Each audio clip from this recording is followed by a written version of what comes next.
I'm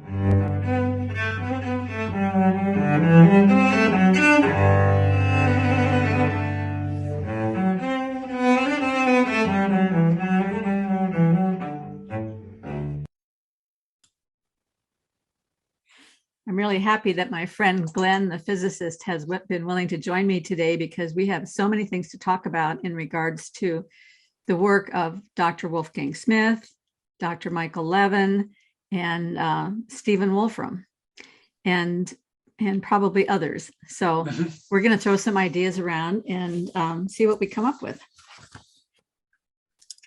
So you have a thread of ideas that you've been working on. Well, yeah, and I'm not sure how this is going to come out. Don't worry about it. We won't even publish this. But there's a question of what is intelligence? Because you sent that one from Brian Miller on the surprising relevance of engineering and biology. Oh, yes, I had forgotten about that one. Yeah, and that really got me launched. And then you had a few more links that you had had some Twitter exchanges, I guess, with Michael Levin. Yes, So that's what got me sparked. And then because these are all coming to the same point, and I can sense it with the Wolfgang Smith little clip that you sent me. And by the way, it sounds like you impressed him. You got a few points there. Well, he's a charming, absolutely charming person, and he was very easy to talk to, so it was really easy to do. Yeah. But if I was to try and phrase what Wolfgang Smith is talking about, is he's talking about the problem of the observer in quantum mechanics. And the whole notion of agency, what is intelligence? All these questions come back to the same point. And it seems like you can phrase it in a lot of ways. And so hopefully I'm just going to ramble because it's kind of just a salad in my head. But well, because everybody comes at it from a different direction. I mean, I have 3 clips set up, one from Wolfram, one from Wolfgang Smith, and one from Michael Levin, all coming at this from different directions, but they're all saying pretty much the same thing. Right. And the surprising thing is that when they start moving it backward down the scale, further and further down the scale, you get to a point where there's no other option but to go before. So what keeps coming to my mind, the constant theme in all of these things, like in the intelligent design, well, I'll just start there, is people don't really seem to have a good definition of what intelligence is. It's like everyone talks about it, but no one gives it a good, solid definition that you can work with. And one of my threads in other lines of thinking is that origins of life is a physics question.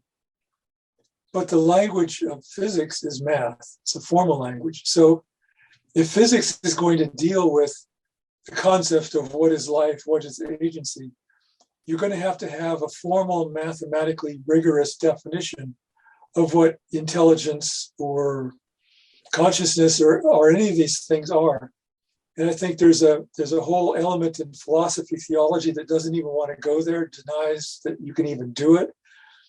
I have a feeling in the physics community, most people professionally realize that would be a career suicide to walk in that path. So, but I want to head in that direction.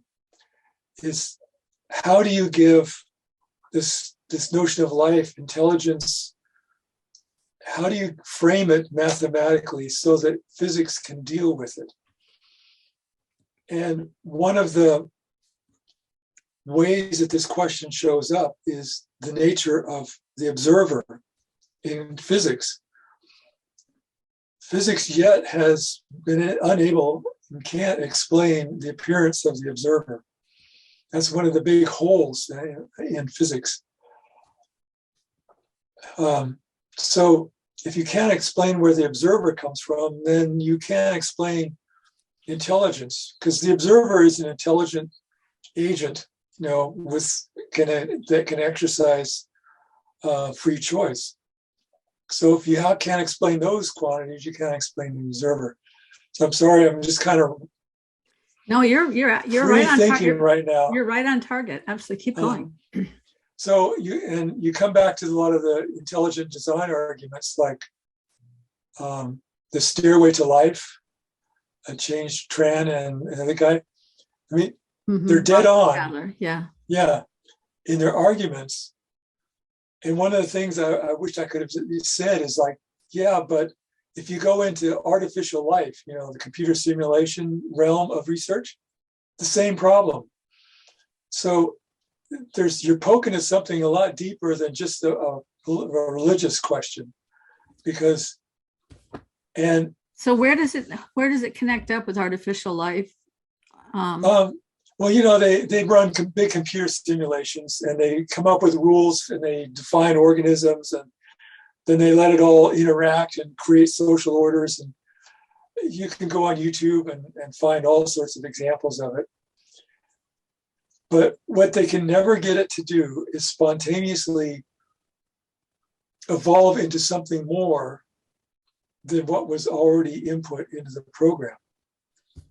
And the other issue with the A-life work is that the intelligence is always outside the system. And you get into Stephen Wolfram's, with the rules and stuff. If you look at it, the intelligence agent or whatever's doing the rules is outside the system. That's not necessarily criticism, because all of physics works that way. And I think when you talk to, was it Jeffrey?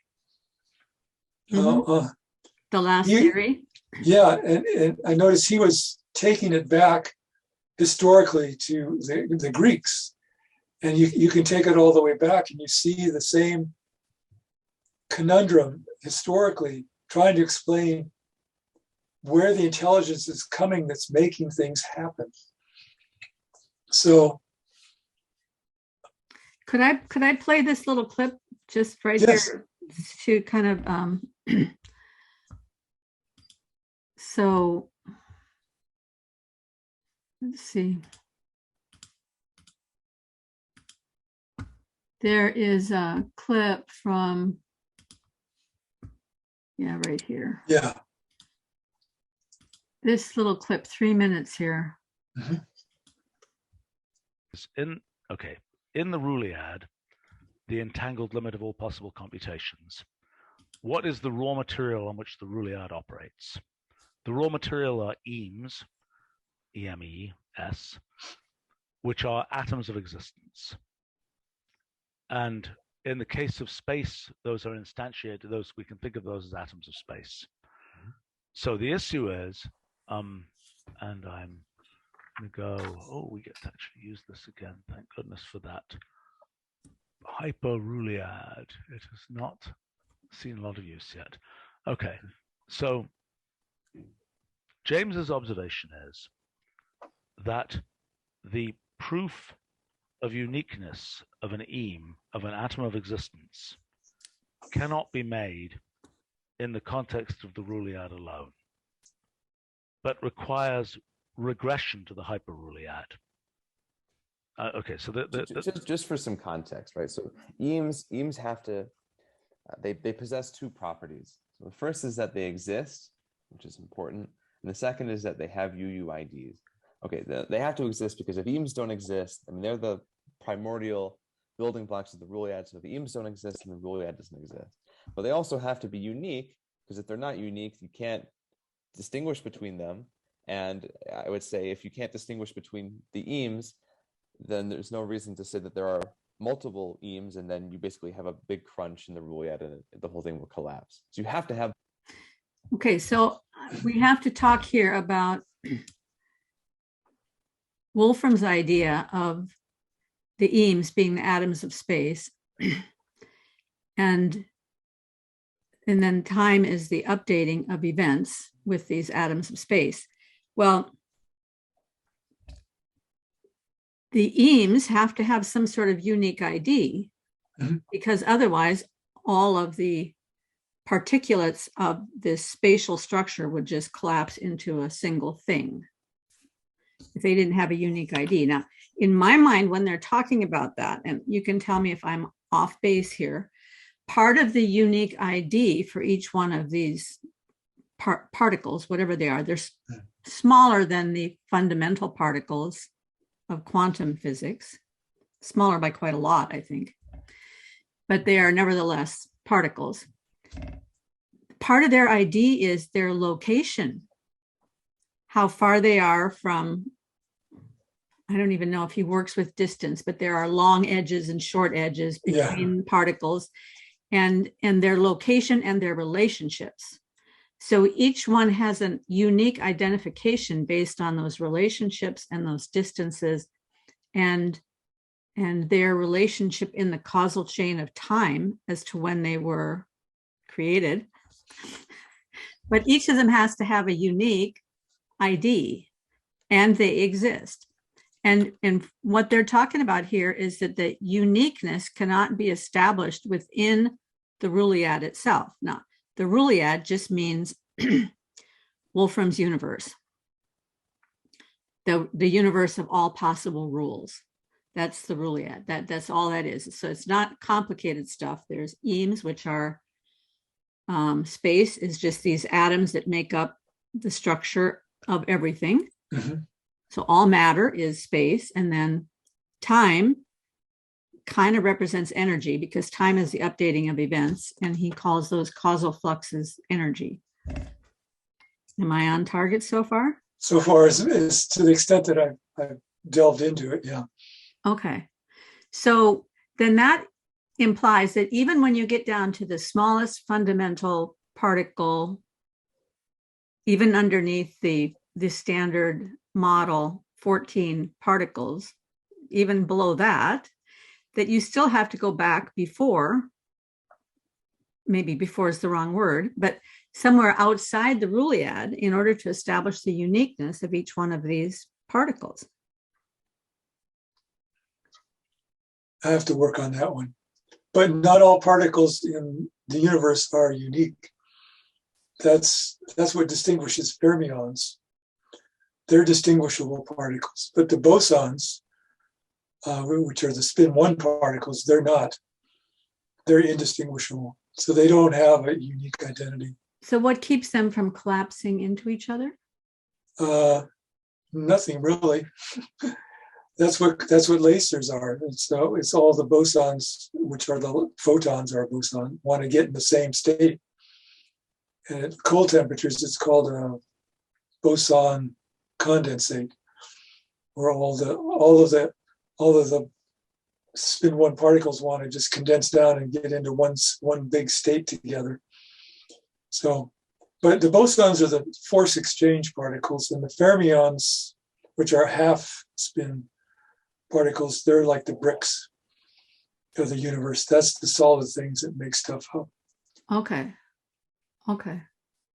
So we don't know how that would work in Wolfram's universe, because he hasn't broken things down. He hasn't talked about that stuff yet. Not yet, but he's published so much stuff, and there's just not in my lifetime will I ever get be able to do justice to it. He just tosses off 100-page memo every other day. So.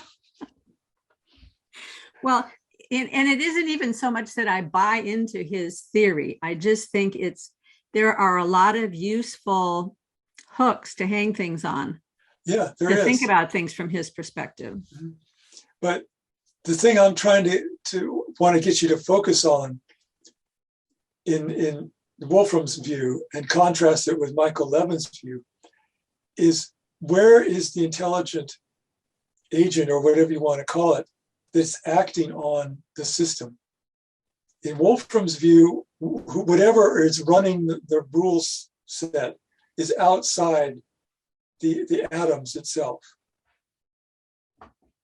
Whereas if you look at the cells in Michael Levin's, how the cells interact with each other, and they somehow know how to organize and specialize. In that case, the intelligence is in the cell itself. It's not coming from, there's no outside demon, looking at the cells in an embryo as they divide and say, okay, you do this and you do that. Somehow the cells know what they're doing and are supposed to do. So all of the programming that makes the cells divide and specialize is already contained inside the cell.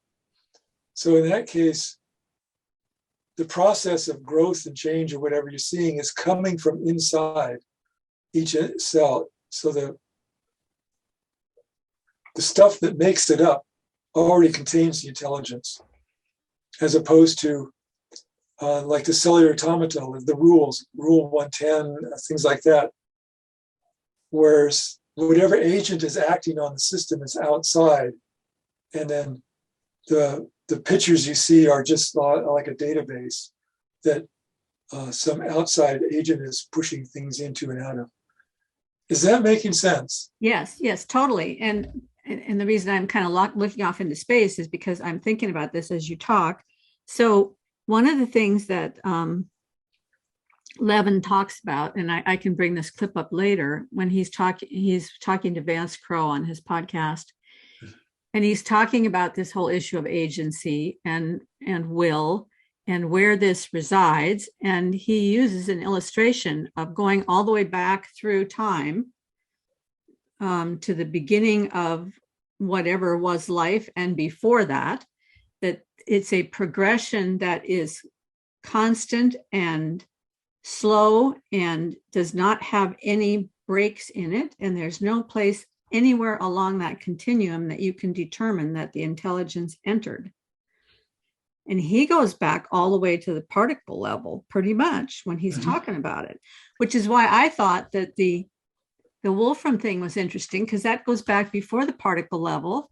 And that also says that you got to even go back before that in order to find the place.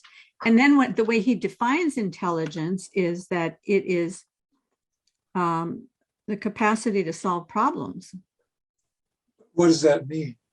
Well, do you want to that's our definition, because we're using ourselves as examples of what intelligence is. What I'm trying to push everyone to is that if physics is going to deal with the problem, then physics has to have a rigorous mathematical definition that it can work with. And so I almost get the feeling that what he's talking about is that even when molecules combine in certain ways or connect, that there is some sense, he probably wouldn't use the word agency or will when he's talking about that, but there's a problem-solving capacity there. Yes, but Wolfgang Smith, if I'm getting him right, what he's trying to say is that this thing, intelligence, the observer, whatever, is the composite entity. It's not a single thing. And whatever makes something an observer, there's something else going on than just the constituents, there's the physics alone. There's something happening that makes an intelligent system is qualitatively different than just a bunch of atoms. So something is going on when you're seeing the presence of intelligence beyond just the simple physics of how everything combines, or chemistry. And so that's why I've come into this area of computation, because in mathematics, they've really taken the notion of computation down to its, very fundamental abstract level, to the point most people wouldn't recognize it. And I keep saying it's a sequence of choices based on a set of rules. So something has to be able to go through a set of states that are governed by a set of rules. So anytime you see intelligence, you're going to be looking at a composite structure. And it's, I want to use the word, it's a strong emergence. You put a bunch of atoms together and you make a molecule. Well, that's not intelligent. But if you look at some of the proteins, and Brian Miller, I've got his thing pulled up on the screen, is talking about the engineering in biology. If you look at the proteins and how they fold and unfold and how they go into the DNA and open it up and close it, all of those protein structures are forming computations. They change shape based on a set of rules, and in the process of changing shapes and then going back and forth cyclically, they do a process on something else. So atoms by themselves, molecules by themselves might not be intelligent, but under the right circumstances, you can create a composite structure, a molecule that now is capable of computation.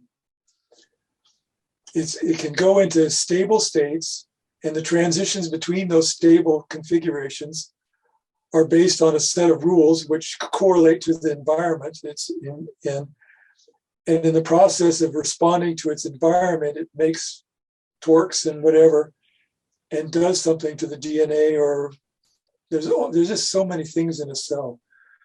And if you look at them as finite state machines,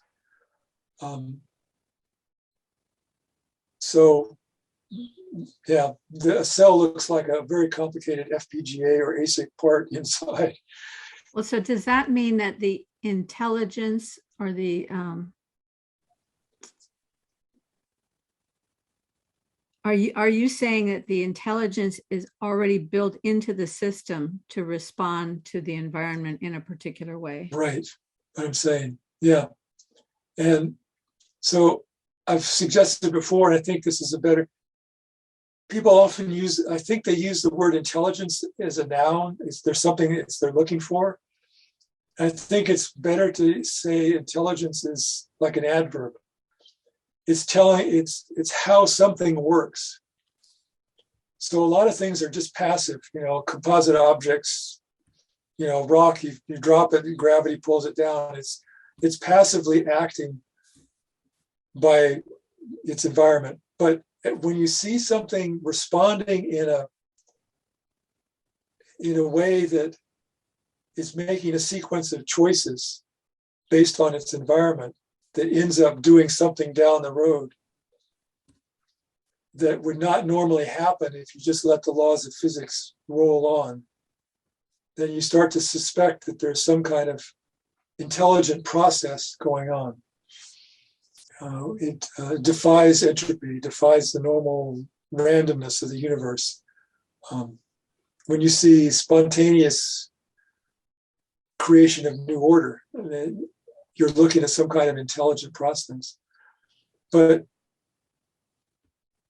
an intelligent system can be pretty dumb.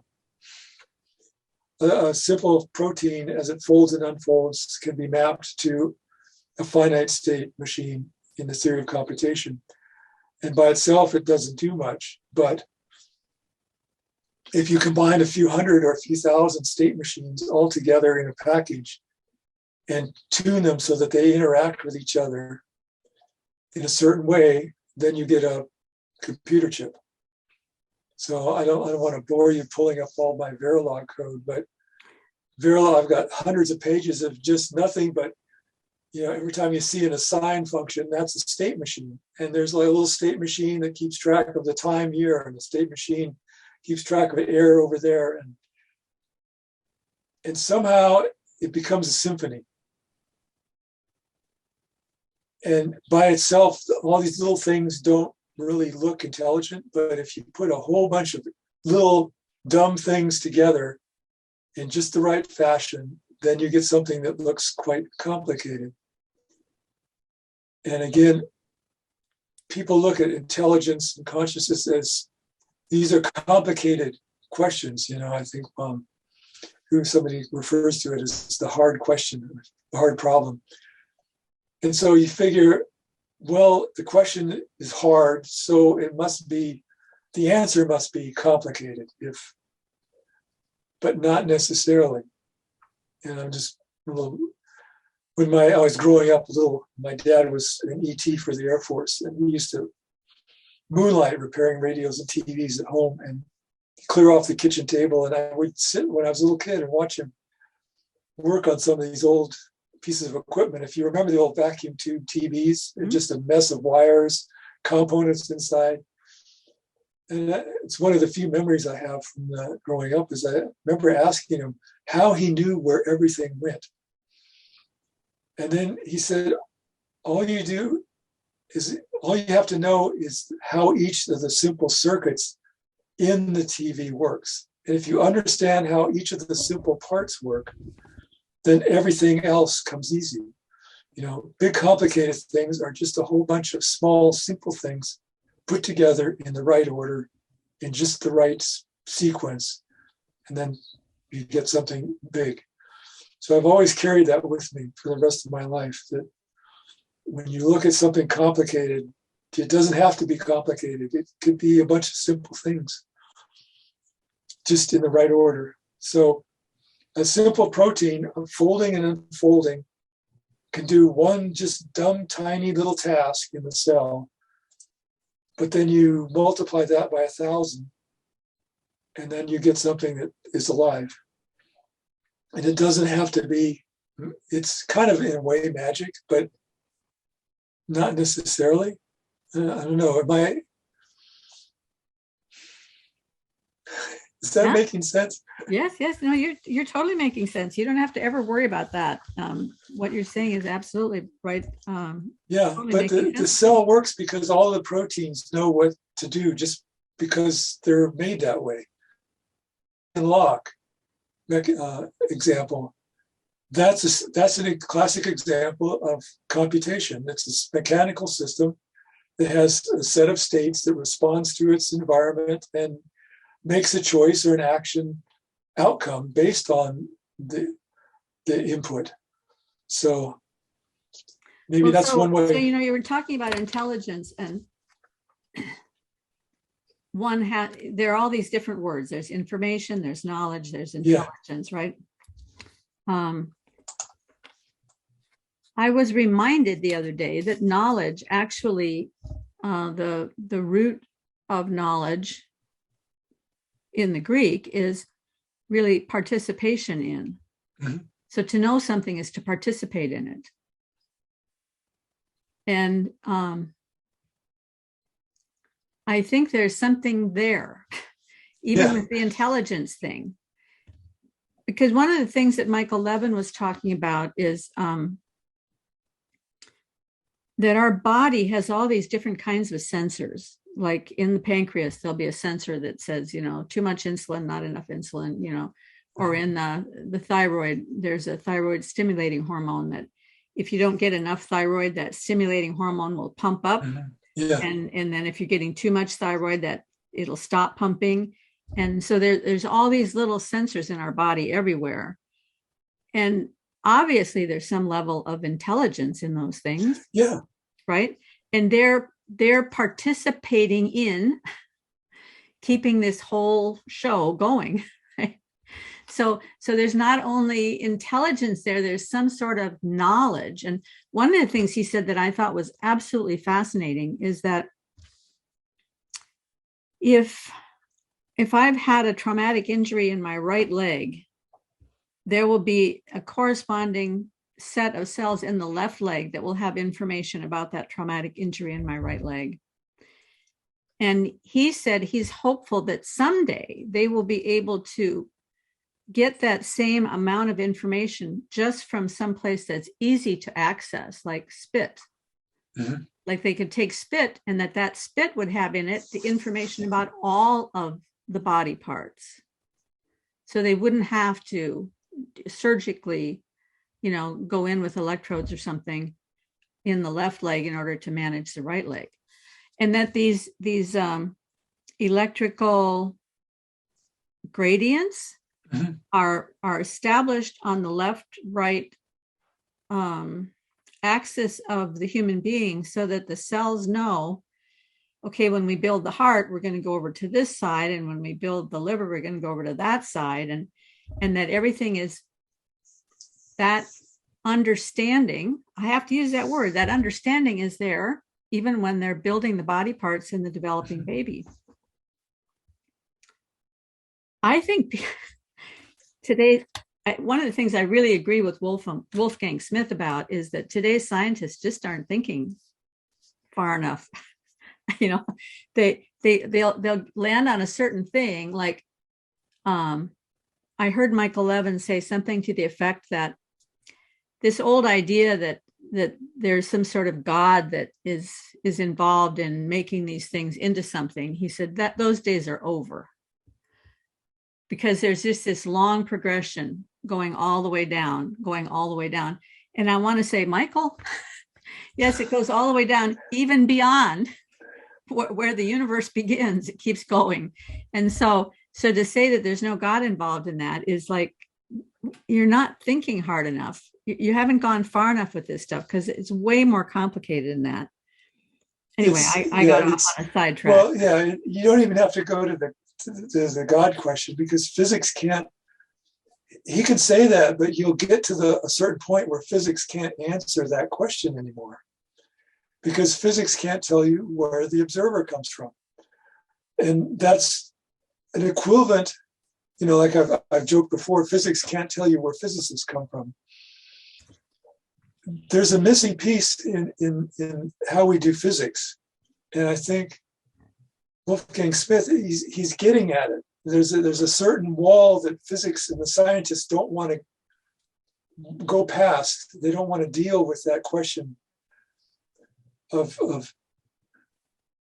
what is intelligence, what is life, what is consciousness. I mean, well, can I clarify this observer question? Because I want to make sure that I'm understanding correctly. Because one way of thinking about it sounds very woo. I mean, the woo people aren't afraid of talking about this at all. Yeah. But they talk about it from the standpoint of that reality isn't realized, doesn't come into existence without an observer, because everything is a wave, everything is potential, and then it's observed, and then it becomes a particle. It becomes something concrete, like a rock or a planet or something. Mm-hmm. These particles come into existence in a particular configuration when they're observed. That's the John Wheeler, school of thinking.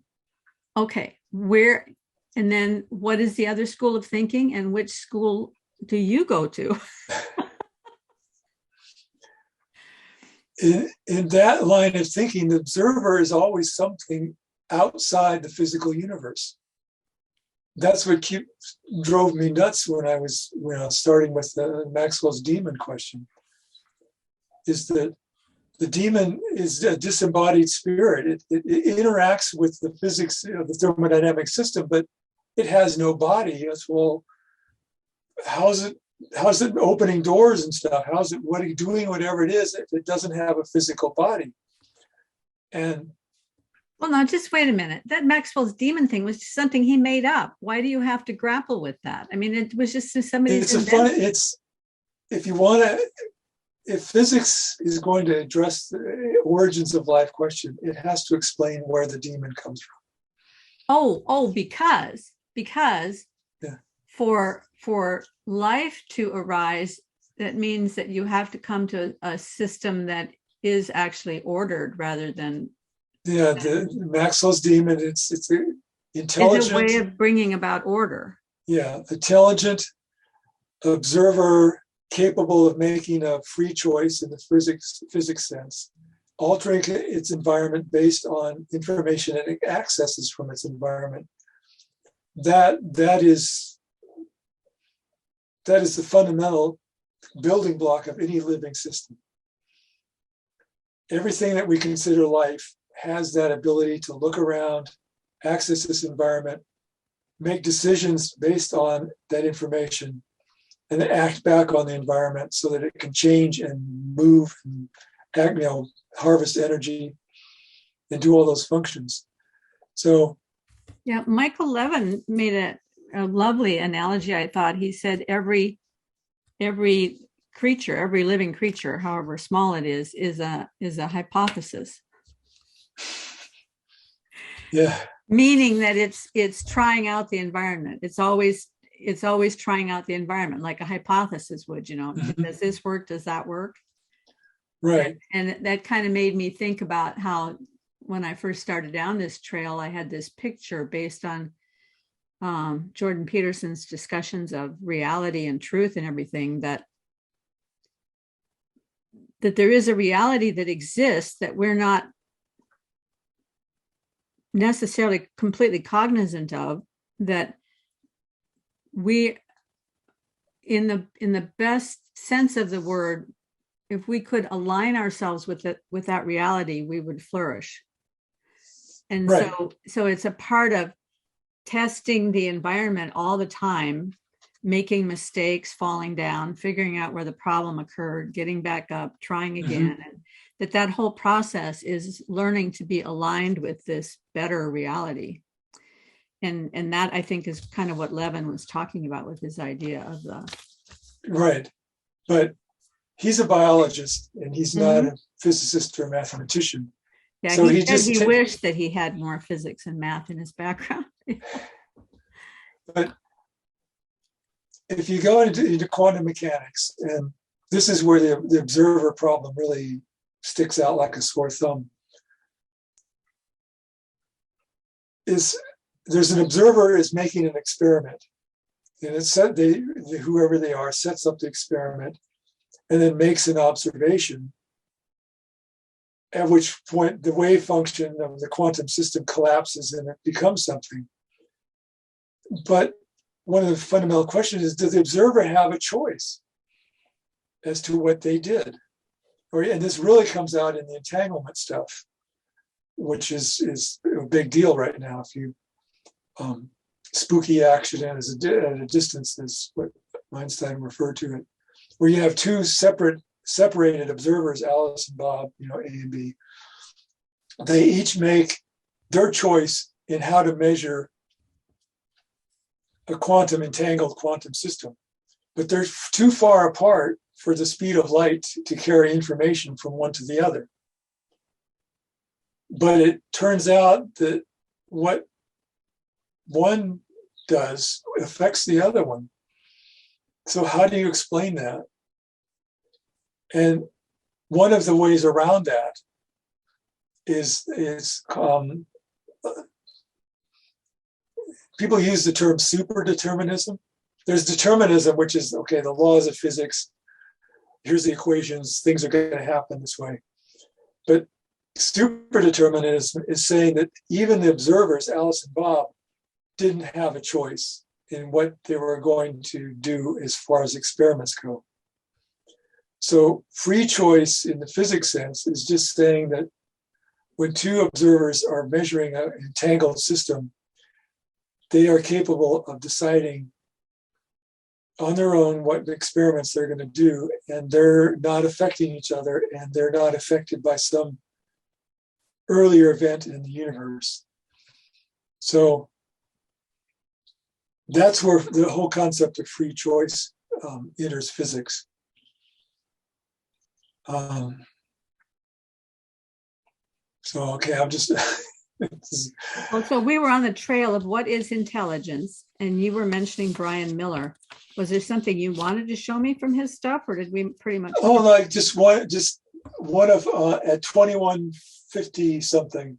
Well, could you bring it up? I set it up here for you to share screen. Okay, how do I do that? Along the bottom of your screen, you should see share, probably in green, and it'll say share screen. You just hit that green square. Share screen. See what happens. At the bottom of your Zoom screen.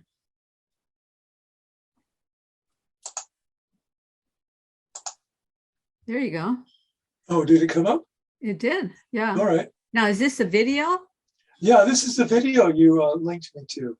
Okay, so let's see if the sound works, because it may or may not work. We might. Should I play it then? Yeah.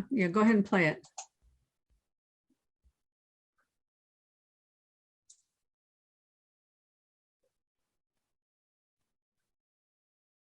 So you may have to go back. So pause it. Now Well, stop what sharing. I'll walk you through this. Stop sharing. Go up the okay, top of your screen. There'll be a red button that says stop share. okay, I hit it. Okay. Now go back and hit share screen again. But before you, when you first hit the share screen button, your desktop will come up and you have to choose. Down at the bottom of that screen, there's going to be a thing that says optimize sound for video clip. Okay, Bottom left corner of that screen, optimize sound for video clip. oh, here. I hit share screen. Yeah, and then when it comes up, you have to decide which. Share sound optimized for video. Yeah, hit both those buttons. Okay, Okay, and then share screen again. I mean, now choose which screen you want to share. okay. And then we go here. You're an expert already. See? Now, sometimes I have to, not only that's perfect. Okay, let's go. All right. So I just wanted to talk about the chart that he put up here. And I'll take it back a little bit. So when he's talking about the different parts of the cell forming computational structures, and I was just like, wow, microarchitecture, basic computer structure, data path, ALU, and then he listed protein. And I was thinking, yeah, that's exactly where I've gotten to, is that the proteins, by how they fold and unfold, are forming the computational elements that go on inside the cell. And then he listed timer oscillator, ring oscillator, and then talked about circadian rhythm. And again, if you do intelligence in the sense that the processes that are forming make the cells come together, if the intelligence is inside the cells, then somehow the cells need to know who goes first, who goes second. There has to be a dominance hierarchy or some kind of rhythm, some kind of clock going on that all of the cells together can sense so that they know what order to do things in, so that there's not just noisy mob environment. So it's kind of like a symphony where you have to have a conductor of some sort. Right. Yeah. So it's like if you go into the Michael Levin view of intelligence and it's all buried in the cells rather than something outside like a demon making everything work, then automatically you realize that the cells have to have a conductor so that they know how to do things in what order. And that immediately lets you hints that there's got to be other rhythms besides just what's going on in the cell. There has to be larger something's going on.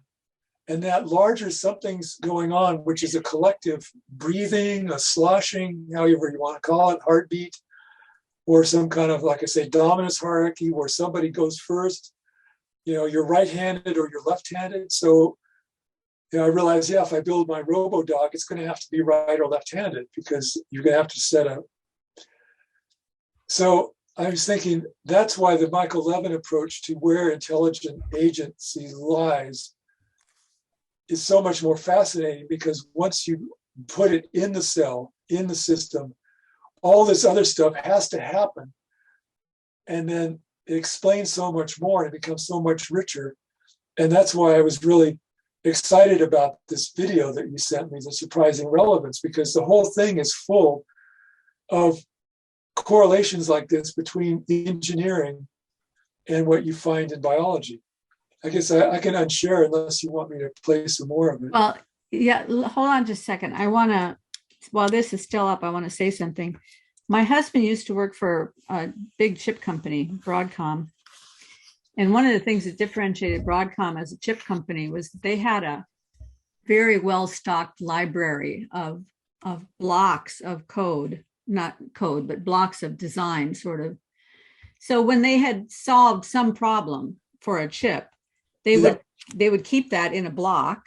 And then when they're going on next time to build a bigger, fancier chip, they had all these blocks ready. They could just pull them out and then just add a little bit of other stuff. And so they could really move fast in the market.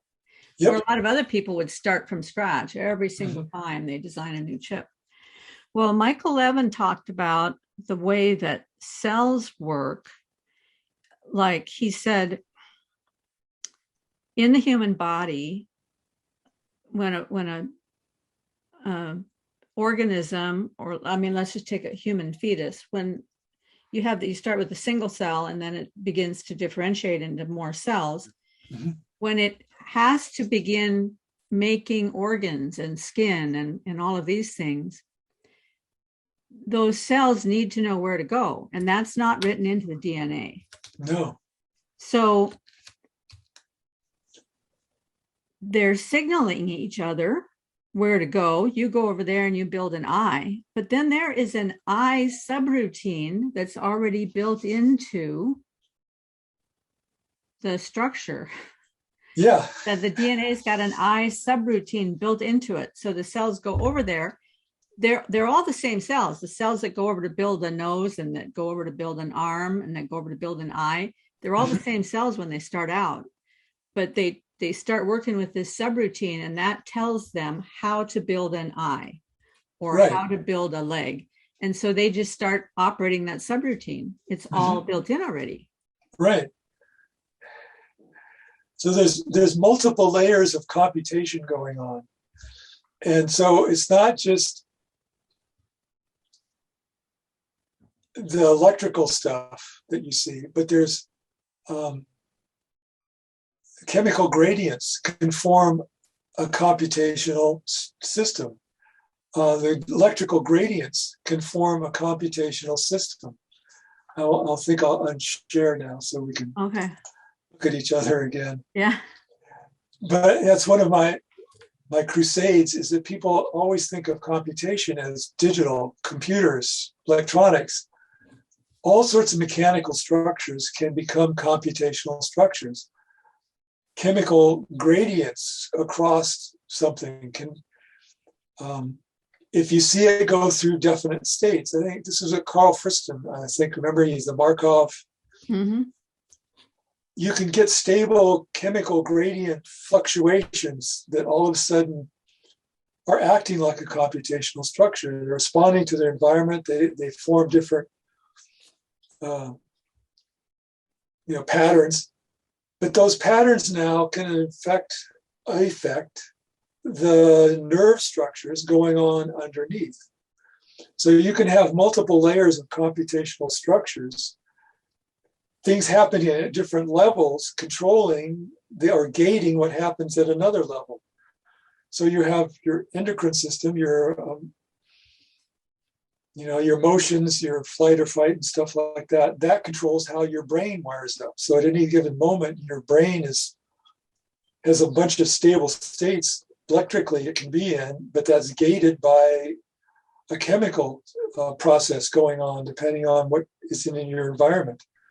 So I think a lot of people look for a computer as just one thing. They say, well, the brain has to be a computer. No, well, it can be a bunch of computers that are all layered on top of each other, working back and forth, playing together like a symphony. Or maybe another way to look at it is like a game of checkers. But instead of just two players, one against the other on the board, imagine two more players sitting on the other corners that play by a different set of rules. So two players, they move, make a couple moves, and then the other alternate players, based on a different set of rules, now move the pieces a little bit, and then it goes back to these people, other opponents. Now imagine a game like that where there's two sets of players, each doing different sets of rules on the same pieces on the board. Now that can generally be chaos, but every once in a while there might be that sweet spot. Wolfram would call it that irreducible complexity, or there's that moment when something just comes together and you find just the two sets of rules that somehow line up and magic happens. You get something that comes out that you couldn't imagine. So Well, I When mean, you're, now right away, that makes me think of all possible rules operating on all possible. yeah, Yeah, right. but there's But got to be a hierarchy. You can't just let, it can't be a free for all. There has to be layers of complexity. So each has their domain and their set of rules. So, well, and then Michael Levin, when he talks about where does the causal structure come from, or where does causation come from? He said it seems like most physicists want to put the causation at the particle level, say that all the decision, he's probably wrong. I don't yeah, well, he's probably right. Yeah, I'm just going to say Yeah. it doesn't work when you But say but that. he says in actuality, that causation can be happening at a lot of different levels. That there can be causation happening at the cell level. There can be causation that's happening at a higher level than the cell, or a lower level than that. That this causation is, it's not the same uniformly everywhere in the known universe. That there's differentials in where that causation takes place. Mm-hmm. Which I thought was kind of an interesting perspective, because I mean, certainly when I start watching some of the diehard physicists, they're always talking about, super determinism. Wherever a particle is today, you can tell whether I'm going to go to New York next year, Yeah. that kind of well, thing. That is a fundamental choice. You either believe you live in the matrix or you don't. And there's no way that you can prove. If you believe you live in the matrix, then there's no way you can prove that you don't. It's a fundamental assumption that you have to bring to the table when you start doing anything, whether it's physics or philosophy, or are you a free agent or are you not? Yes or no? How you answer that depends on then the physics that you are going to see and find. And I like to think that I'm a free agent, which means I believe that free choice exists in the physics world, which means the world was not predetermined at the Big Bang. That every time a choice is made, a new future path is set. The future is not determined, it's created as we make our choices. Well, so could I ask you a question about Wolfgang Smith's thing? I want to show you a clip. I haven't had a chance to see the whole thing yet, but I did look at the one. Yeah, that's all. I just want to show you from that clip. Let's see. It's must be over here. Don't tell. Oh, there it is. Sorry. Okay, and starting at, this will do here.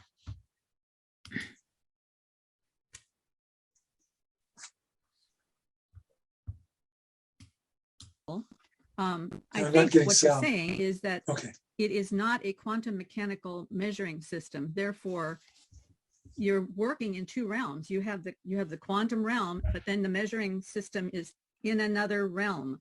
Yeah. It's a level up, right? And then not only that, but the measuring equipment has been designed, and that's a level up.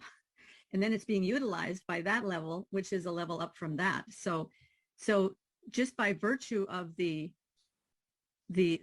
whole system of measuring, you can see that there is a hierarchy. It's not flat, right? Is that partly what you're saying?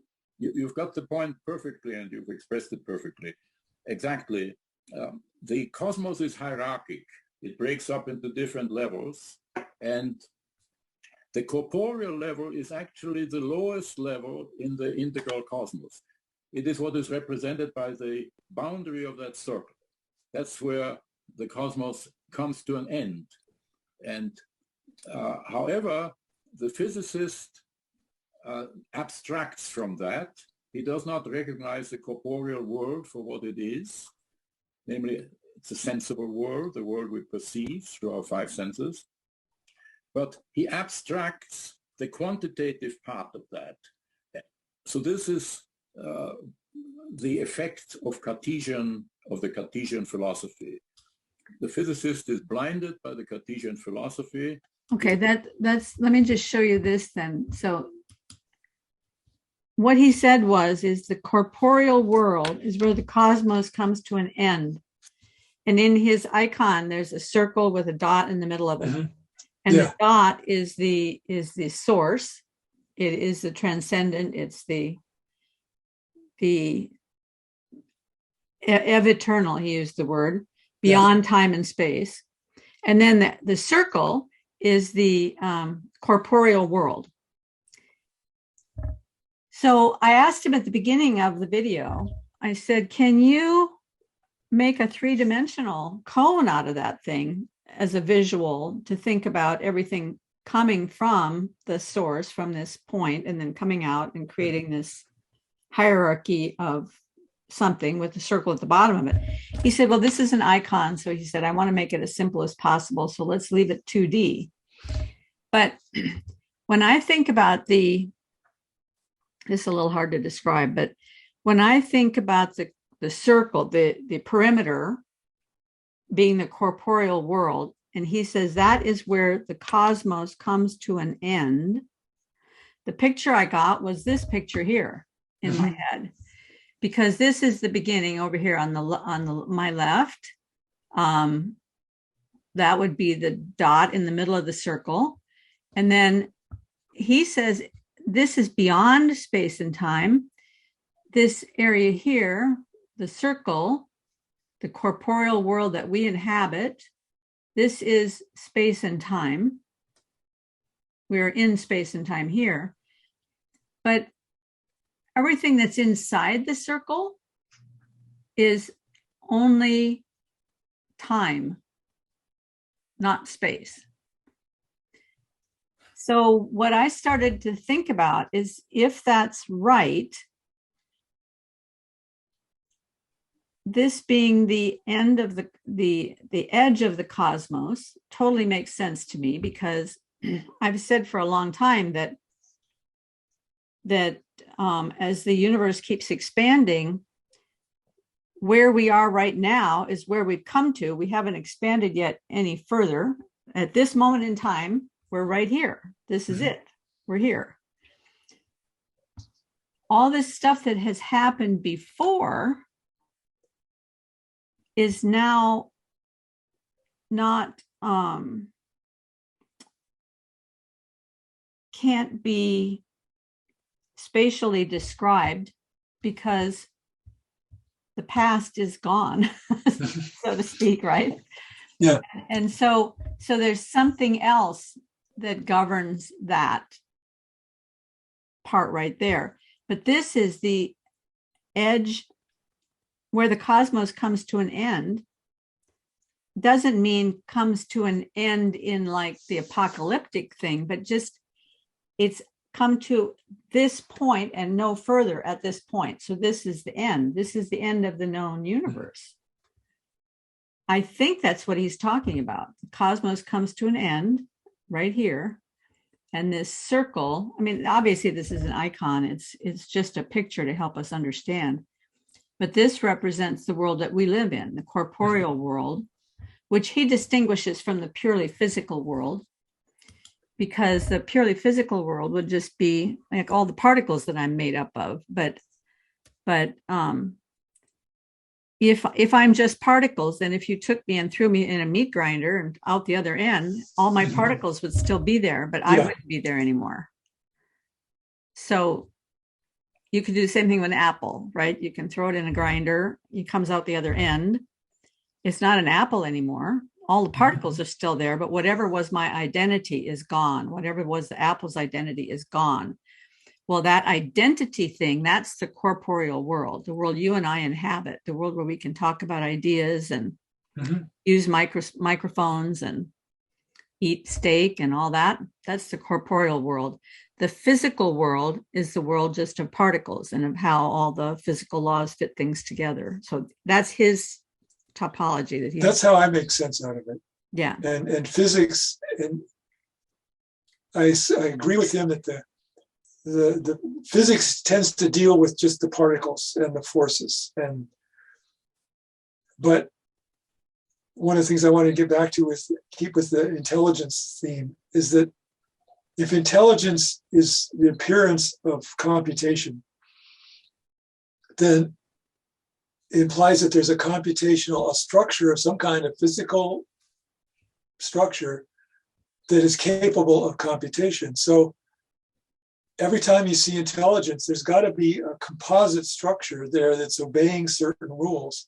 So that's how I was trying to interpret what he was saying, is that as soon as you want to put, the observer always implies intelligence of some kind interacting with the system. It's an observer is a classical physics, is always governed by classical physics to some extent. So, but I'm still working on the words. That's why I didn't want to record this, or, but somehow when you get a composite system, classical mechanics comes to fore. The quantum mechanics isn't applicable anymore. Something new is happening when you get a bunch of stuff together working in a certain way. And that's what I was thinking in terms of his corporeal world, was that of composite structures which are behaving in ways that can't be described by just the laws of physics alone. That something new has happened. And I'm tending, as I get older, to think that's the real distinguishing factor between classical mechanics and quantum mechanics, is that classical mechanics is the physics of composite structures, where the quantum world is not necessarily applicable anymore. Something else is happening. So that's how I was looking at it. That's always been my big question is, and I'm sure that I'm not the first person who's asked it, how do you get from the quantum up the next level to something that has being, essence, existence? Yeah, well, you have to introduce the ability to break determinism. A choice, it's a hard word, but a choice isn't a choice unless it changes the future. That's a critical. So you mean that choice is necessary to get from the standard model of just 14 different kinds of particles, right? From that to chemical elements and molecules and all that. In order to get from one level to the next, there has to be some sort of choice involved. Well, to go from physics and chemistry to biology. I'm not even talking about getting to biology. No, I'm just talking about getting from, let's just go from the standard model up to a rock. How does rock, that happen? as far as at the chemical level, a rock is still governed by the laws of physics. By the laws of quantum physics? Quantum physics, yeah, I would say. Because a rock is not... But again, if I take that rock and I hit it with a hammer enough times and it becomes a pile of sand, it's not that rock anymore. No. I don't have an answer for that one.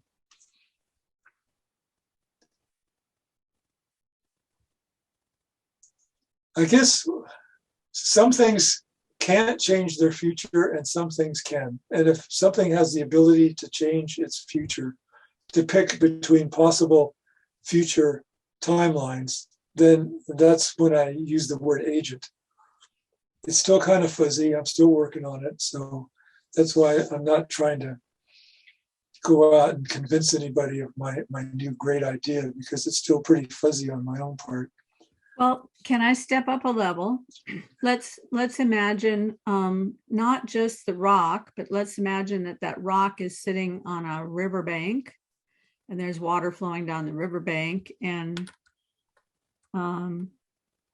there's maybe some water trickling from somewhere else down on this rock, and over time that rock starts to get holes in it, and who knows what all happens. Rain comes and maybe the riverbank gets changed because of the rain. the wind moves things around.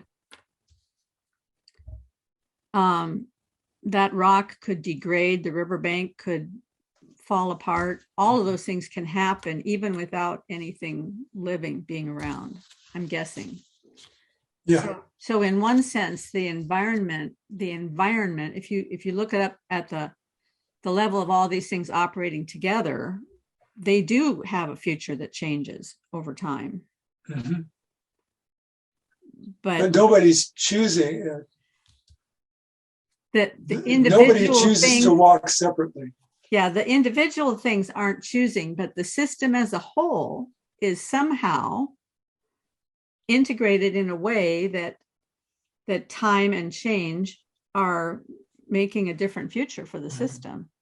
But that's the world governed by the second law of thermodynamics. Everything degrades, everything falls apart. So this brings me to this other thought about how does the second law of thermodynamics connect up with computational irreducibility? Or is that his word, computational or irreducible complexity? Yeah, I think they use those interchangeably. They're not the same thing. I think it depends on what field you're coming from and who's doing the talking. But I sense people are poking at the same thing when they use that. Okay. Well, so when Wolfram uses it, he's talking about computational irreducibility, right? Yeah, he's talking about his mathematics. He's in the world of mathematics there. Yeah. And so like rule 110 or rule 30 in the cellular automata, there's no way just knowing the simple rules that govern the behavior that you could predict what was going to happen. You just have to run it and find out. So that's so what shows up in rule 30 though, would you classify that in the same way that you would classify a system of high entropy? Or are those two completely different worlds? Well, rule 30 is random by any measure we can come up with, even though it's a set of 8 simple rules, transition rules. It's completely defined, but yet the output is apparently completely random. And rule 110 is the exact opposite. It's Turing complete. So rule 110, again, 8 rules on a one-dimensional array of cells is capable of computation of any algorithm you can come up with. Those two extremes coming from the same structure mathematically, and there's no way you could predict ahead of time that those two phenomena would happen based on just looking at the rule set that they came from. Well, I guess what I'm asking is, in Wolfram's world, he says that the universe is mostly irreducibly complex. But there are slices of reducible complexity.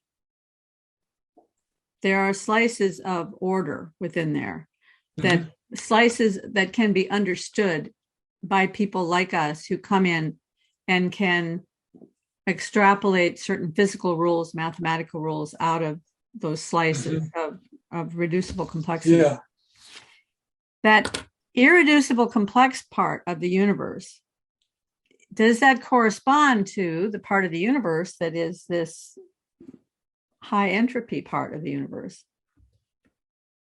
Or is there no connection at all between irreducible complexity? No, I'm not going to wade in on that one yet because I'm not comfortable I could give a correct answer. Okay, sorry. Because I'm still thinking a lot about this whole entropy thing. Everybody has a different solution to that. Just the other day, I was watching a guy talking about Shannon information and its connection to entropy. And he said something completely upside down from the other guy that I had been watching. So, they all have a different perspective on what entropy actually means. And I sometimes wonder if entropy actually exists because nobody seems to be able to pin it down. Well, yeah, I've kind of gotten to the point. It's like vampires, entropy. I was like, go. Don't let Karen ask me one more question. No, because it's, I don't, I'm sorry. I'm not going to go there. Okay, we just won't go there. But it's one of those words, everyone uses it. Everyone talks about it as if everybody knows what it is. But if you really want to grapple with it, nobody knows what it is. Okay, so let's leave entropy behind. I have one more radical thing I want to ask you about. And I know that neither one of us has delved into Wolfram enough to know the whole system. So this is just a what if. This is just a use your own imagination. When he talks about the atoms of space and then time updating, time being the updating of events,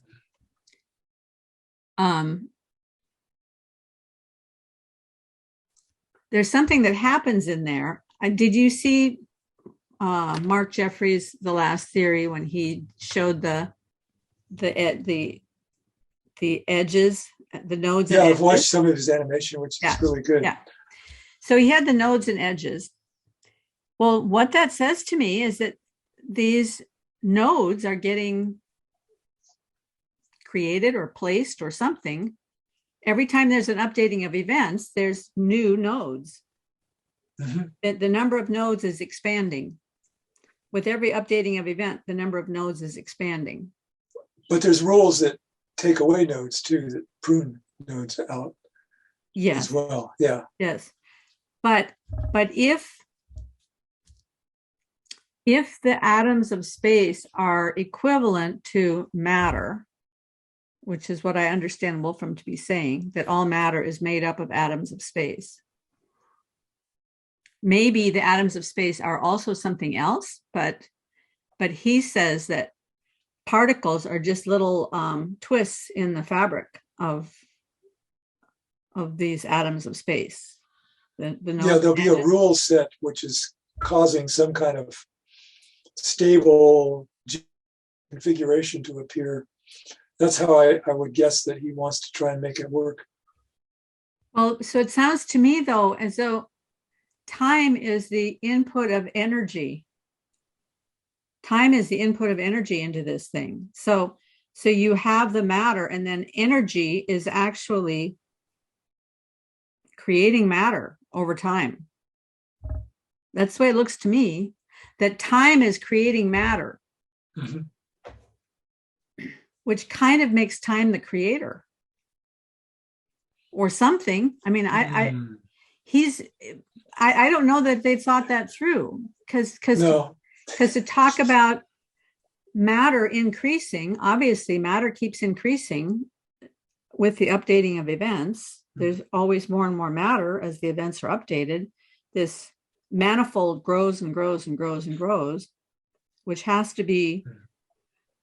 Now, in classical physics, all the matter in the universe came at one time, right? All the matter and energy were instantaneously there. There's no increase or decrease of matter and energy since the beginning. Is that? Well, I'm not sure classical mechanics is equipped to actually answer that question. It's a more quantum mechanical one. Hello, quantum mechanical, were all the particles there from the beginning? It was just a big soup of energy. And then the particles began to be observed into reality. At a certain point, the universe cooled down enough so that the particles could start separating it and have an identity. Yeah. So if you just took a bunch of energy and then started cooling it down, will particles arise in the energy? Yeah, when it cools down below the energy associated with the temperature associated with the energy of the mass of the particle, universe gets colder than that, then they'll get frozen out and they'll start to appear. Okay, so that's where the particles come from in the quantum physical thing. Sort of, but they're always there. There's a soup of virtual particles there all the time. They can pop in and out of existence. Okay, but there's no reduction in the amount of. I mean, I know matter and energy are interchangeable. Or the amount E equals mc squared. Okay. So I understand that concept. but E and M have been stable since the beginning. Is that correct? No? No, because there's the dark energy. That's one of the components of the universe seems to be expanding faster than it should theoretically. At least that's the state of understanding right now, which implies energy is coming into the universe from somewhere. Oh, So- I see. I always thought that dark energy just meant that there was energy there that was not visible, except in the consequences of that energy had certain consequences in terms of gravity and in terms of expansion. Well, there's dark matter, and there's dark energy. So dark matter isn't dark; it's just invisible. It doesn't interact optically with anything, so we can't see it. Whatever is comprises dark matter, but we see that we look at galaxies and the motions of the stars in the galaxies and across the clusters. It seems to indicate there's more mass gravitationally there than we can see optically. So something else must be there, and it's not dark. It's just invisible, but they call it dark. Right. So something else must be there, but We don't does know. that have to have come into existence since the Big Bang, or was it there? No, that came in with the Big Bang. So that's dark matter. Okay. And then there's dark energy, which is a whole nother deal. They're separate concepts. They're separate things going on. And that has to do with the expansion or inflation of the universe, which appears to be going, like I say, faster than things should be allowed to, based on general relativity and considerations. And then one of the explanations is if energy is flowing into the universe, it's causing the universe to inflate. So don't ask me to explain it because I can't. No, that's fine. I just, into my head popped what Benson Tsai told me many years ago. He was a doctorate in physics at the at Iowa State University when I was teaching there. And then he was one of my students in a class where I was teaching doctoral students how to write their theses, their dissertations in English. And he was exposed to the gospel, and he got very, very excited because he said he had spent many nights recently sleeplessly thinking about black holes and how black holes endlessly absorb light. And why was there still light in the universe? Because black holes should have absorbed it all long ago. And then when he was given a Bible and he read John 1, where it talks about the light of the world has come into the world, and the darkness has not overcome it. He said, there it is. That's the answer, right?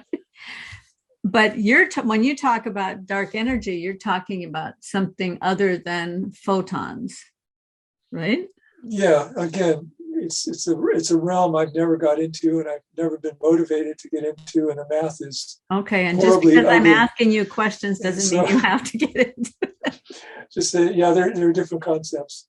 And black holes do radiate. That's one of Stephen Hawking's claims to fame, is the Hawking radiation. So I'm sorry I took you off base, but it does come back to information, because the black holes definitely has something to say about it. Yeah, but there's a lot of stuff with the black hole cosmology stuff, which is I'm not comfortable with. With people in astrophysics, they're using information like it's stuff to build a universe out of. The John Wheeler, matter happens when an observer measures something, then there's something there. So I'm not comfortable with the notion of some kind of universal observer that makes the universe happen by watching everything. I think the universe comes and goes whether there's an observer watching it or not. But that's just a school of thought. I mean, physics is rich in contrary opinions, which like don't always come through if you watch TED Talks and PBS series. Well, I think that Jonathan Pajot, I'd love to talk to him sometime about this. If you're talking about things coming into existence because of the observer, that doesn't mean that there's just an observer bringing the universe into existence through observing it from outside, but that there can be many levels of observers observing the next layer down, observing the next, that the whole thing is this structure of observers. You can do that, but is that a possibility? Yeah, but then you run into this. It's the problem of asynchronous. If go back to Michael Levin and the cells forming a chain like a bunch of pot beads, then they have to talk to each other. They're each one is their own observer, and in order for them to organize, okay, you do this, you do that. No, I'm going to go first. There has to be some kind of rhythm, some kind of signal, some kind of gradient, something else happening so that everybody knows how to synchronize their own choices. It's called asynchronous clocking in electronics terms. Okay. And I know, Michael Levin used the phrase if we understand the code correctly, he says. Right. So there's something's going on. Something's coded there. There's a whole realm which I'm totally interested in and want to get to after RoboDoc is they're called ISACs, indefinitely scalable asynchronous array computing or computers. Indefinitely scalable asynchronous array. And it's either computing or computers if you want to use it as a verb or a noun. But basically you have a bunch of tiling elements which are computers in their own right, and you just stick them all together. And by the programming in each of the cells, tiling elements, it somehow cellular automata come into being. And they know how to function. And they start moving around. And so the cellular automata that live in an ISAC are strongly emergent phenomena. And they take on a life of their own. And it's cool. And then if you can give those elements, those cellular automata that come out of, but they come out of the rules that exist in the cells themselves. Now, if you do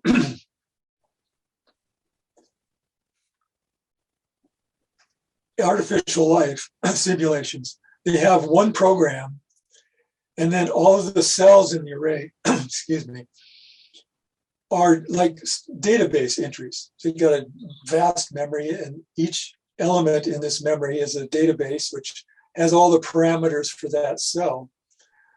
And the program that runs everything is like this master program that goes around and updates all of the cells according to the set of rules. And in a sense, that's what Wolfram is doing. And it does it synchronously. So all of the cells get ka-chunked at one time. And that's called synchronous clocking in tech jargon. But you can do that if you have an uber intelligent agent. And all of the elements in the array are passive database entries. But now in the ISAC, each element in the tiling array has all of its own programming inside of it. There is no universal program running everything, updating everything. Mm-hmm. Every cell is updating itself based on what its neighbors are doing. Now, one of the things that fascinates me when I looked at this is that it takes a huge amount of computational overhead hardware to actually run a tiling element to even do simple cellular automata that way. Because in the simulations, you just have one program, and it could be big, but there's just one program, and the array is as huge as you want it. But now when the intelligence has to be put in each of the tiling elements, it gets big. And I was looking into doing an ASIC for this just to play around, and looked up foundry costs for creating ASIC tiling elements. One of the biggest elements in cost and size is the memory.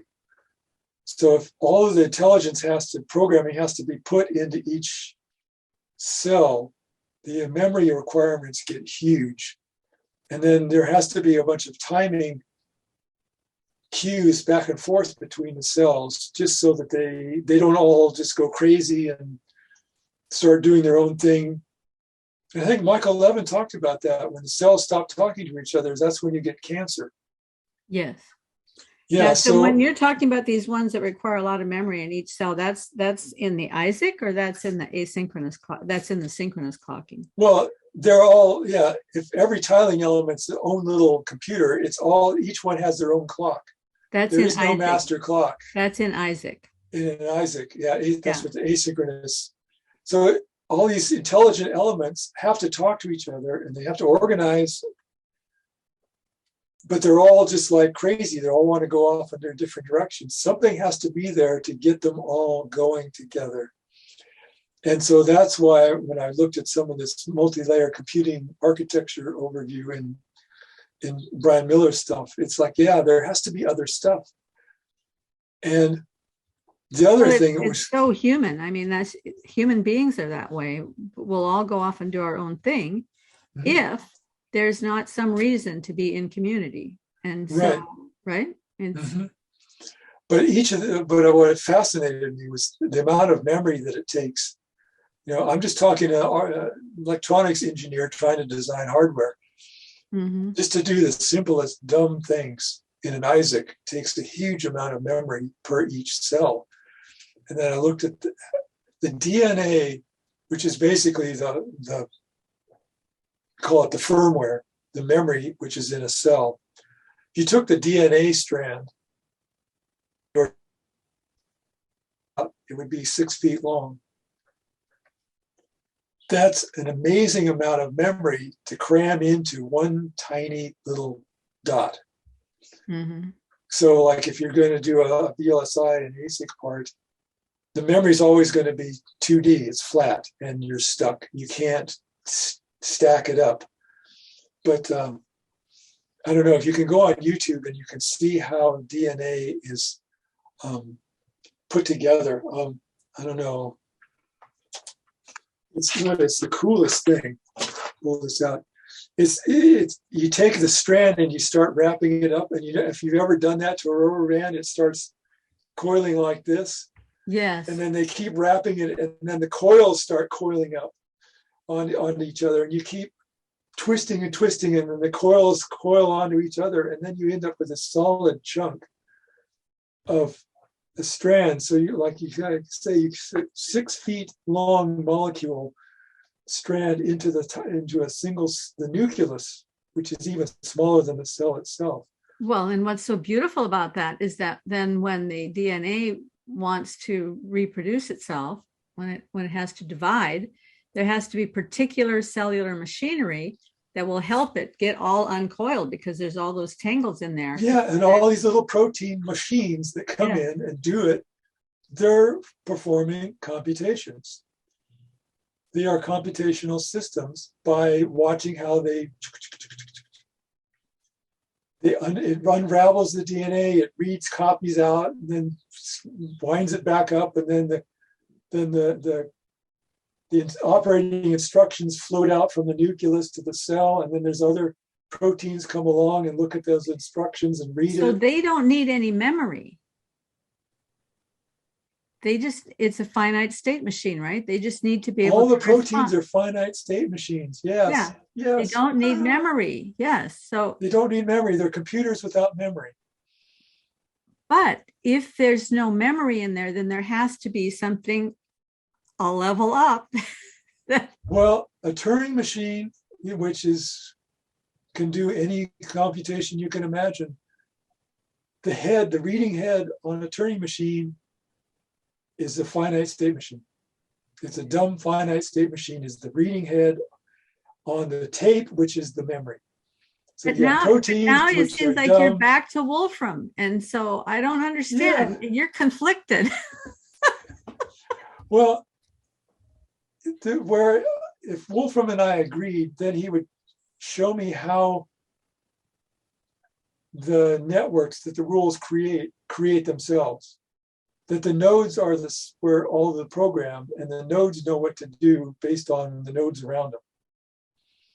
So if the rule set was in each of the nodes, and the nodes sensed each other, and then did. So in his world, there's a Wolfram's daemon sitting outside making the rules, running the rules, and the nodes and the connections are passive. Well, okay, in your world, where did the rules come from? I don't know. But they're embedded in the structure. You feel uncomfortable with the rules coming from outside. No, I want to put the rules in the physical objects which are performing them.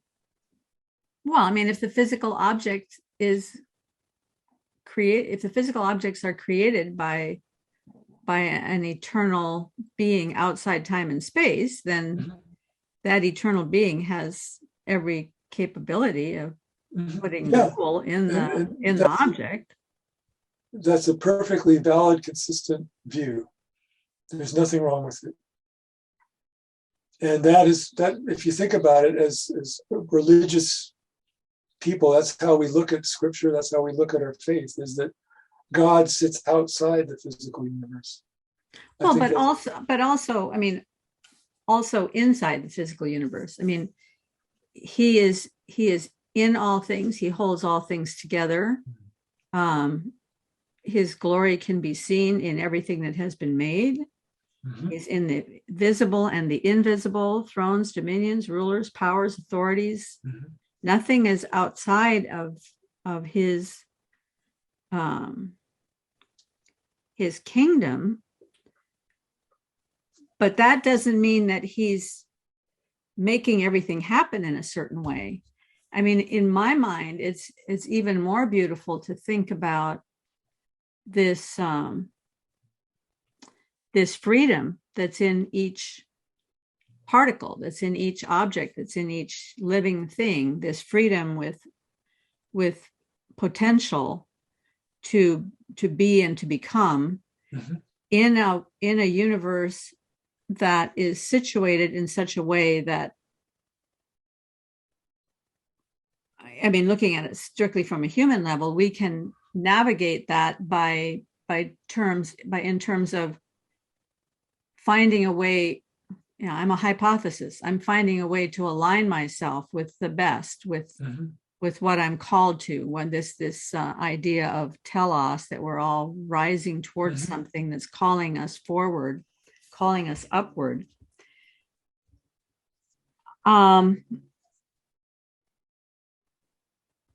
Yeah, so I don't understand why. And I'm not trying to put you on the spot. I mean, I know you're a man of faith, but I just, in your world, in your picture of physics, it bothers you to think of anything outside the world of physics or of any. I'm probably misstating your viewpoint, but every time we get to that place, you always say, well, I can't go there. So where is it that we're not going?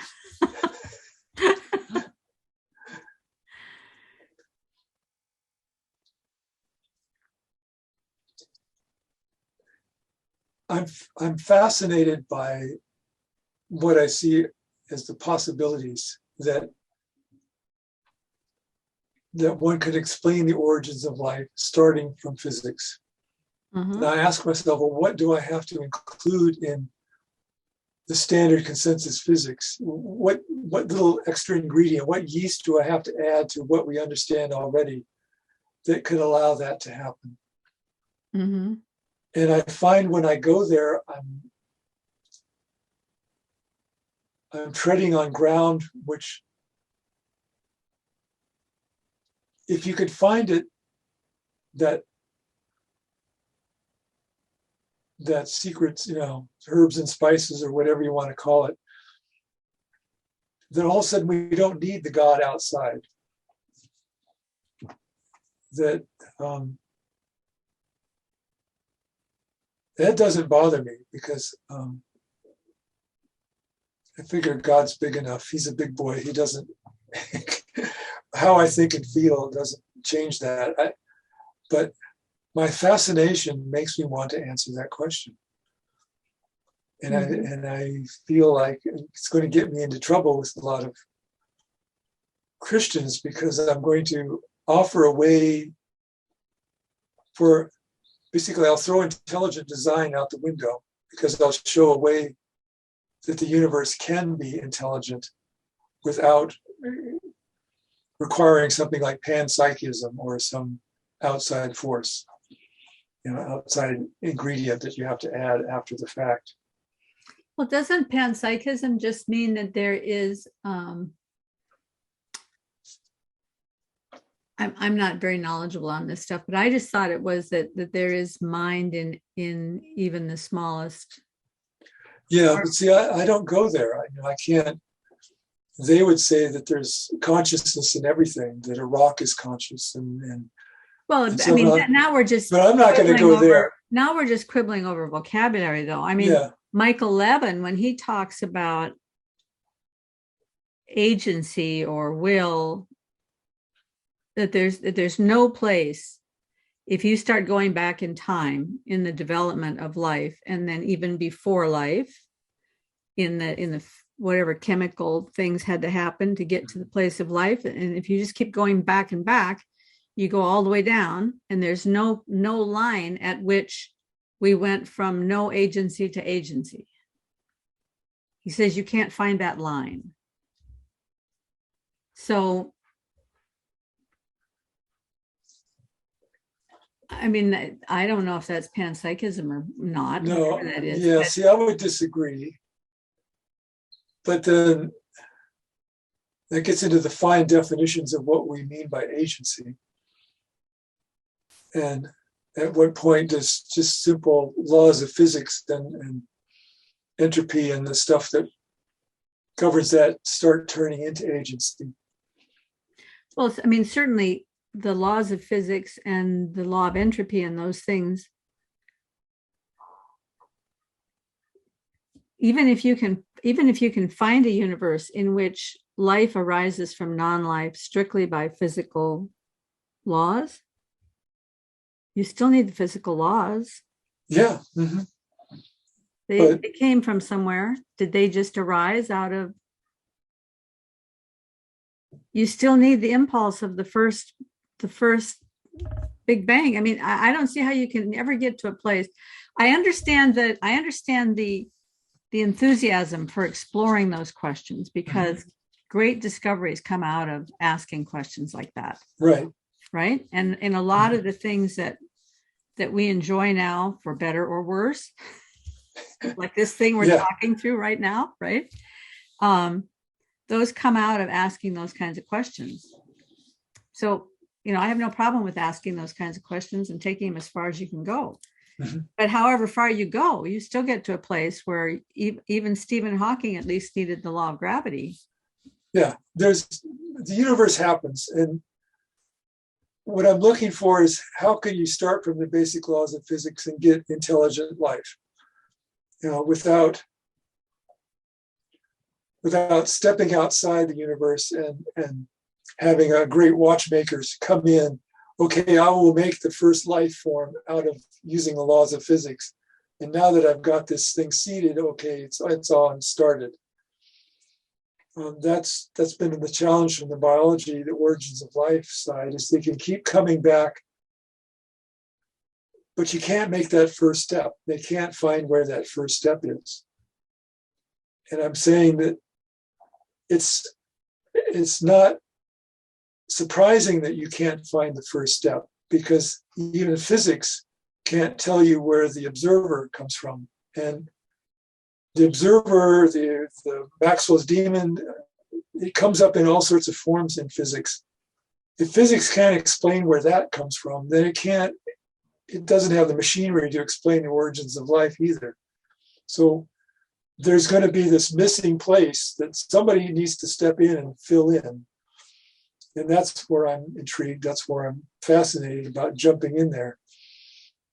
So, well, somehow it has to come down to language, don't you think? language yeah, it's I keep coming back, because if you have computation, there's language. And so there's software and there's hardware. And that's my fascination, is that there's a correspondence between software and hardware that comes out of, if you look at the theory of computation, for every language, of course, it's not how you would define it, but it's how the mathematicians define it. There's a corresponding computational structure that will recognize or accept that language. Now, if it's a state machine, a push-down automata, there's a whole menagerie of computational structures that come out of the theory of computation, but all of those are physical, realizable structures. That's what really gets me fascinated, is that, but on the other hand, you have the algorithms, the language, which is strictly software. There's no physical structure here, but somehow they find each other, and the language comes through the physical computational agent and then becomes reality. So you can have a blueprint, carpenter, house. There's a creative process going on here between ideas, algorithms, thoughts, and a corresponding physical instantiation of that idea in the physical world we live in. And process that goes from one to the other is the computational mechanisms that turn the idea, recognize the language, accept the language, and turn it into something physical by whatever it does, a sequence of choices over time. The blueprint, the carpenter, and the house. Yes. The carpenter is a computational element. Sounds an awful lot like the Father, the Son, and the Holy Spirit, actually. Yeah, it could be. Yeah. Sounds an awful lot like the mind of God. In Genesis and in John, Jesus is spoken of as the arche, or the beginning, the active. He's spoken of as both the architect and the one through whom the world was made. So he's like this active principle, like the carpenter, bringing habitable order into reality through the word. He's the word. So through him, these things were brought into reality. So he's the carpenter. And then the house is the universe. And the universe is suffused with the Holy Spirit. That's what holds us together. I mean, in all of these images where there are the Father and the Son and then the Holy Spirit, it's like an ellipse with the two foci, right? And goodness, truth, and beauty. All these triplets are like that, where there's the two foci and then there's the ellipse around that's holding it together. And so the Holy Spirit, I think, is the one that brings unity and brings community. And if we look at the cellular level, where some cell breaks off and says, well, I'm not going to be a part of the community anymore, I'm going to go do my own thing. And then they just go off. And then when that happens, they don't know where the stopping point is anymore. Nothing stops them. They just proliferate without any boundaries. So that happens at the physical. I mean, that happens at the human level as well. Yeah. Social level. So for better, for worse, I would use the analogy that a cell is to our bodies what we are to the Holy Spirit. We're part of something bigger that organizes, controls us, guides us. That without that, we're kind of lost. We die. We turn into cancer if we lose it. Mhm. And everything works best as we respond to that thing, bigger thing that we're all part of. Yeah. Yeah. Do you think that, did I interrupt so much that you didn't get to talk about your main idea, or did you get to No, talk we've talked about it all along.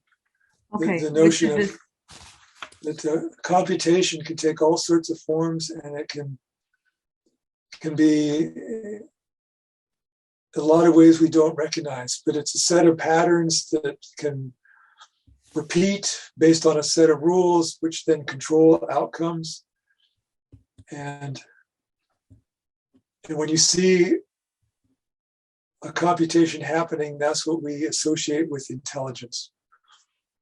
It's more than just random chance. It's more than just following the laws of nature, rolling downhill. When we see a salmon swim upstream, we know that it's not the laws of physics. Something else is going on. That's what I think. We went and visited the locks in Seattle one time, and which have been built to kind of mimic what the rivers were like before they put the locks in there for the canals and everything. So now the salmon have to go through this complicated structure to get up to get from the lower river to the higher river so that they can keep swimming upstream. And the amount of effort that they will put into to get up to that next level, and they'll kill themselves trying because they're that motivated to get up to that next level. Eventually they do. But they do. They get up there, and it's just like, yeah, that is not. Yeah. So, and they talk about complexity grows in the universe. I mean, this is, and everybody knows it. Life shouldn't exist. Life should not keep evolving towards more complicated things. If you believe in Darwinian selection, then life should have stopped at prokaryote cells. You know, Earth should have been just a soup of bacteria, primitive bacteria. There should have been no reason to go on. Why does life want to go to more complicated things? It seems to disobey all the laws of physics and everything we know. That's when I think you're seeing intelligence, you're seeing agency happen when things are going opposite to what they should be. Things are making a choice what to do next.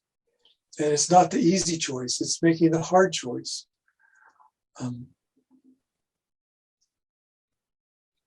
So I don't know. Well, Sygart and Rob Stadler would both say that without a concept of telos in biology, that biology as a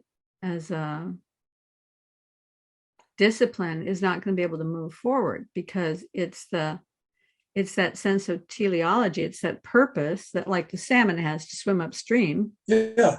Without that, then biological entities are not going to move on to more complicated things, because it requires sacrifice and hardship. And every control loop's got negative feedback. I mean, there's nothing, even electronics, your thermostat in your house has a telos, you know, it wants to do something. It's again, it's an example of intelligence. So we are intelligent creatures, and I think von Neumann would call us universal constructors. But we can embed our intelligence in machines, in tools. When we create a tool, we are sharing a bit of our intelligence by creating a physical object which now can act intelligently. So we create tools which then allows us to do other things. And then I'm thinking of what your point with Wolfgang Smith, that we make tools which give us a greater ability to do more things, and then we keep going. And there's this growth, this exponential thing. We just keep creating more and more complicated tools, which allows us to do more complicated things. But why? There has to be a reason why we do that, why we're capable of doing it. So there has to be some kind of telos out there, whether it's a religious one or it's a materialistic one. So yeah, even the materialists can't deny that there's some kind of telos out there. Oh, they do though. I mean, They don't. do. They I don't know. ever And want to. it's They never want like to use it's that word. Yeah. it's not logical. They're But there has to be some impulse that's coming from below, and some impulse that's coming from above. They both have to be there, mhm. and probably also from behind and in front. I mean, Jordan Peterson's always ragging on about this idea that in order to move towards your goal, you have to not only have your goal, but you have to have the thing behind you that you're afraid of. Mhm. Right. So for the salmon swimming upstream, there's a striving in them, because if they don't get there, they're not going to reproduce. And so Mhm. that's the thing driving them from behind. And then there's the thing pulling them forward. And even a thing I always found fascinating with annual flowering plants. If you have a perennial, it will bloom once during its season. Whenever, if it blooms in the spring, or if it blooms in the summer, it blooms in the fall, it does its bloom and it's done. But an annual is blooming in order to make seed. And if you keep plucking off the flower heads before they mature and make seed, that little annual will keep blooming, keep blooming, keep blooming, because its goal is to make seed. Mhm. Because if it doesn't make seed, it's not going to leave progeny, Right. right? And then we're back to some kind of, I don't know if that's mind or agency or what, but there's some problem it's solving going agency. on. But it's a simple form of consciousness.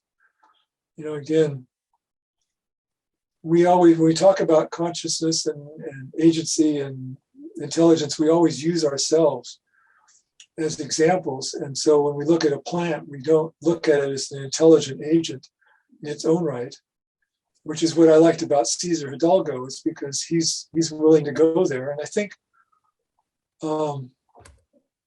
Michael Levin does that too. I believe he talks about how plants and bacteria are doing computations. So even plants will not just the sun, but they remember how many cold days there were in the winter. So certain plants, they need a certain amount of freezing during the winter, so that come summer, they will produce. So that's why. Yeah, absolutely. So yeah, there's a memory, there's a thought process of some sort going on. Tulip bulbs have to have 6 weeks of sub-zero, no, right around zero, like between 0 and 40 degrees cold. They have to have 6 weeks of that in order to produce blooms. Yeah, I think iris might have the same problem. So because I live in California, when I used to mess around with tulips, I would buy them in the winter and put them in the refrigerator for 6 weeks before I planted them, because otherwise but then there's this other problem, that if apples are in the refrigerator with the tulips, the apples give off some sort of a gas, ethylene oxide, yeah, that causes the tulips to mature too soon. They mature too quickly, and so that they'll bloom while they're still sitting in the refrigerator, and then it's all over. So you can't. And I love apples, so I quit growing tulips. What I need is a tulip refrigerator. What is it in it? Here, this is a fascinating thing. Here's a tulip bulb, completely inert. And yet inside that bulb is actually, even narcissus are even more powerful than that. They don't need anything. They don't need to be planted in dirt or anything. You can just put them in a little narcissus pot with some water, and they'll bloom. They'll get all their greens, all their blooms and everything out of that little bulb. There's so much information in there. Oh yeah, there's a huge amount of information. A lot of it's context dependent, depending on what the cell or what the thing needs. Like Michael Levin talks about it. So much of the stuff in our DNA, we don't know what it's there for. But depending on how the cell is going, it will look up different stuff. Oh yeah, something's happened. So instead of reading this part of the DNA, I'll go read that part and do what's there. Well, why did it know? How did it know? I guess that's part of the research. Well, I've got him geared up to where he's willing to come and talk to me but I think he'd rather talk to somebody who has some knowledge. Would you be willing to talk to him and ask him some questions? Yeah, I don't feel like I'm in his category yet. He's No, you don't have to be in his category. Just ask him questions. You don't have to know anything, but you have questions. There's things you're curious about with his work. Well, I'm curious in how it overlaps with computation. And I'm not sure that is his area. Well, he's very interested in Wolfram's work. And I have to believe that his interest in Wolfram's work has to do with the computational element of it. And I have seen comments of his on Twitter where he talks about computation. I'll go back through his Twitter feed and try to find some stuff on computation. Well, if you think about it, it might be fun to put together a little email talking about something like Rule 110. I would love, if I had the skills to do animation, I would love to do the Michael Levin version of Rule 110. Whereas instead of the rules being outside, being applied synchronously to all the cells simultaneously, each of the cells in the Rule 110 carries the rule set with it. Basically, do Rule 110 from the point of view of an Isaac, asynchronous array. And then watch how things happen that way. And it will look a lot like what Michael Levin's doing with cells. Someday, when I have a lot of free time, which I don't, I'll try that. But it's fascinating because Rule 110 is a computational system. You can do 2 + 3 = 5 using Rule 10, depending on how you input. So I think you've seen Rule 30 and Rule 1, some of the rules. It's always a pyramid. It starts with a cell, and then it grows downward. But in reality, it's an infinite string of cells. It's an Isaac. And each cell has the rules in it. And then the rules update each of themselves based on their neighbors. And then the rules apply the rules to themselves. And then you watch the patterns grow. As a string of pot beads, you see all the patterns change and go back and forth. So what you see in Wolfram is that they'll just scroll it out so it shows it in 2D rather than a long string of cells doing some kind of almost maybe look like it's growing, things moving and sloshing around. So like if the rule is that whenever I'm next to a white cell, I'm going to duplicate into 2 black cells. Or No, you just change. If you're black and you have 2 blacks next to you, then you go white. Okay. So you're not creating. So then when cells. you say I have the rule set in me, what you mean is I know what I need to do based on what's on either side of me. What you are and your neighbors. And so everybody's cell in there is their own little agent. But then you wouldn't need memory, would you? The only memory you need is for the rule set. Right. And that's finite. And so that's not the problem. Finite state machines can have finite memory. But the Turing machine has basically infinite memory. So that's what makes it different. So, a lot of the stuff he's doing is reminiscent of some of the cellular automata that Stephen Wolfram is doing. But like I say, the difference in Stephen's case, there's an outside agent updating all the cells. The computer program is updating the cells and displaying it on the screen for you. In the cell world, the life world, the cells are knowing what they're doing and they're doing it independently. There's nobody outside telling them what to do. And so if you can see that distinction, then I'm happy I've made my point today. Well, yeah, there's nobody outside telling them what to do because they have the rule set in them, but the rule set came from outside. Somewhere, it came from somewhere. Yeah, came from somewhere, yeah. But once it's inside, they're independent and the cells can Now they can spawn off new rule sets and they can have I got babies. no problem with that. I got no problem with that whatsoever. Okay. And the babies can carry the rule set with them. That totally makes sense. This has been great. Do you think you might want to talk to Mark Jeffrey? He's really good at making those animations. Maybe he could make your Rule 110 animation with the rule set in each thing. That would be interesting, you know? Yeah. If the two of you had a conversation, I think that would be kind of cool. Yeah. The guy I would well, if it's okay, I'll send you an email and you can forward it to him. And we can maybe see if we have some commonality and something, you know, he might have fun working with. Yeah, let's do that.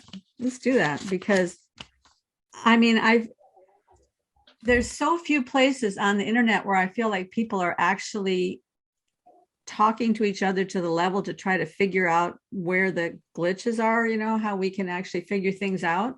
Mm-hmm. Because usually somebody has their thing and they get on and they talk and they tell their thing and then the other guy tells his thing and we're not any closer to understanding. Yeah. Because there's some kind of overlap between these two people. And if we could edge it out, you know, so. Well, yeah, I'm not sure, you know, we might not be on the same page. And oh, you're not on the same page. I can guarantee you that you and Mark Jeffrey aren't on the same page, but you both have great minds and there's a lot of interesting material that you could talk about that would get both of you closer to wherever you're going. I think. I really think. Yeah, and he's a great guy. I'm all for it. Yeah, and he's super easy to talk to. The animation of 110 or would be something I haven't seen on the internet anywhere. That would be a very unique product to post. Maybe we'll get viral. Who knows? No, I've discovered if you get too far up there, I know, too deep, too advanced, then you don't go viral because no one knows what you're doing. Yes, or also, as Paul says, status binds and blinds. Uh-huh. It's better not to have the status. Just we'll stay down here in our little corner of the internet.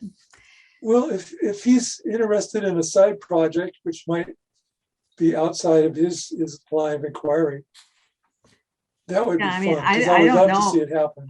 I mean, obviously he's busy too because he's working on this open WebMind thing, which is pretty fascinating. But I do know that, you know, at the very least, it might get you two talking to each other and open up a new friendship. So cool. This has been great. I hope we get to talk again soon. Yeah, I hope so. I hope it made some sense. I still feel pretty scattered. I loved every minute of it, and it certainly helped rewire my brain a little bit. So cool.